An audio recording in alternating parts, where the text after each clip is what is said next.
Thank you, Turning Point USA, for inviting me to speak today. It is an incredible honor to be here. My name is Omer Shemtov, and today I stand before you as a free man. But not long ago, I was a hostage in Gaza. On October 7, 2023, I was at a music festival in Israel. One moment, I was dancing with my friends, and the next, I was at the back of a pickup truck being dragged into Gaza. I spent 505 days underground in terror tunnels. There was no fresh air, no sunlight, no sense of time. Just darkness, pitch black, 24 hours a day. I couldn't see my hand in front of my face. At one point, I thought that I have gone blind. The hunger was constant. I was weak, dehydrated, and starving. Many days,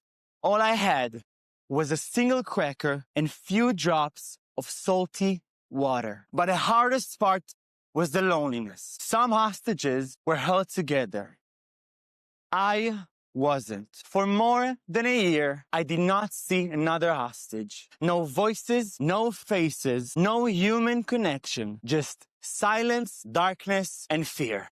I had to find a reason to live. Before my captivity, I had never really spoken to God before. But alone, in that darkness, I began to pray. Every day, I spoke to Him. I whispered, God, how are you? How was your day? Are you okay? And in that darkness, I felt His presence. I thanked Him for everything. For the food, even though there was almost none. For the water, even when it was salty. For my life, even though it was in danger every single day. About 100 days into my captivity, the IDF fought just above me. And when they moved on, they left behind books. My captors brought them to me, and inside I found a small card with Psalm 20. A card I somehow managed to hold on to, and I memorized it. Some trust in chariots and some in horses, but we will trust in the name of the Lord our God. I didn't know it then, but while I was whispering those words in Gaza, my mother was reciting the same psalm in my bedroom in Israel, praying for my return. The psalm continues, Lord, answer us when we call. God answered us. In those tunnels, I found God, and He saved me.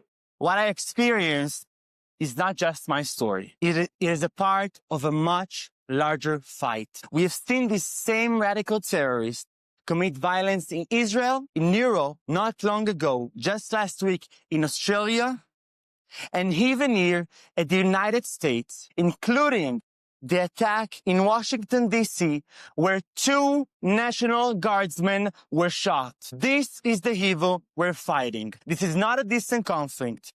These are terrorists who attack freedom wherever freedom is undefended. And that is why Turning Point matters, because you see the truth and you stand for freedom.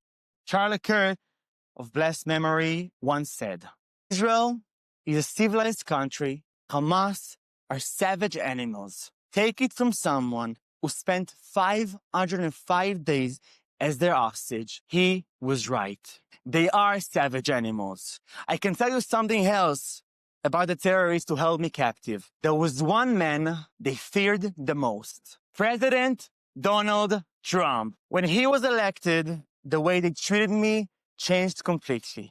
They were terrified of him. And I want to state this clearly so the whole world hears it now. On behalf of the hostages, our families, and our nation, thank you, President Donald Trump, for our freedom. He fought for us. He brought us home.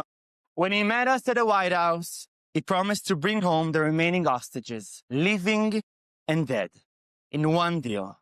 And he kept that promise. I told him he was sent by God, and I thank him. And I also thank you. Thank you to everyone who prayed for us, who stood for truth, because this fight is between good and evil. A fight against terrorists who turn hospitals into torture chambers, schools into military bases, who murder young people at a music festival, who kill Jews because they're Jewish, and Christians because they're Christians. This evil is spreading. But when I stand here with you today, I feel strong because we're united, we're free, and together we will defeat evil. And to those of you in this room, I know you too have faced difficult moments, and you chose how to respond.